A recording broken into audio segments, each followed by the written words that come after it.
Stoni automatski stroj za lemljenje s dvostrukim glačanim glavama za lemljenje PCB ploča. Dvostruka radna platforma s dvostrukim glačanim glavama rade zauzvrat, uvelike povećavaju produktivnost. Dizajn dvostruke željezne glave, vrlo pogodan za lemljenje ponosno jedan do drugog.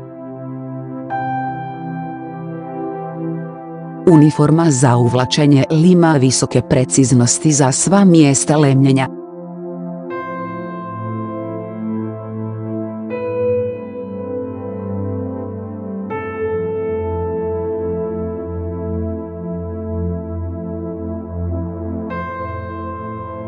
Stroj čistog izgleda, kompaktne veličine, pogodan za liniju proizvoda,